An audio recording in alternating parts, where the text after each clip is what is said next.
Hey sunshine, it's Cady from DarkSunlight. Welcome to my Bujo Bites series. It can be overwhelming to get started with bullet journaling, so my goal with this series is to break it down into easily consumable, bite-sized videos. In this episode, we'll talk about the monthly log. A monthly log is a spread designed to give you a zoomed-out view of the entire month ahead. It can be used to schedule events, tasks, goals, or even handle some habit tracking. It can be as simple or as complex as you'd like it to be. The main component of a monthly log is a calendar or timeline of dates for the coming month, where you can log events ahead of time, or since nothing is set in stone, you could mark them in after they happen as something you're able to reflect on in the future. Another useful component that a lot of people add to their monthly log is a mental inventory of all the tasks you wish to complete within the month. These tasks can later be placed into specific weeks or days, but for now, it's good to have a bird's eye view of everything that you wish to complete.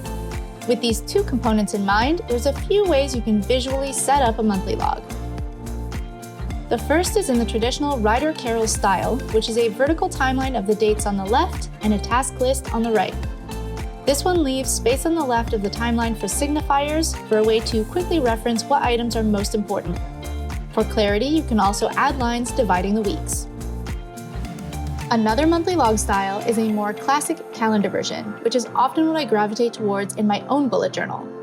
This allows me to see the dates laid out in weeks and gives me a bit more space to write multiple events or notes per day.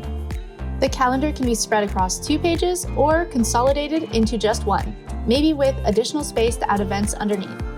In my version, I often use the space left on the side of the calendar to track goals and social milestones, but this space could also be used for that mental inventory of tasks, or a habit tracker, or anything else you want to have a monthly overview of.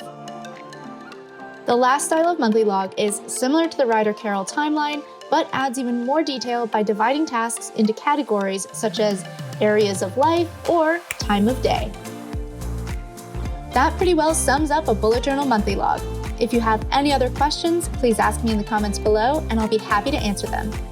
If you found this video useful, make sure to hit that subscribe button and click the bell to be notified every time I upload a new video.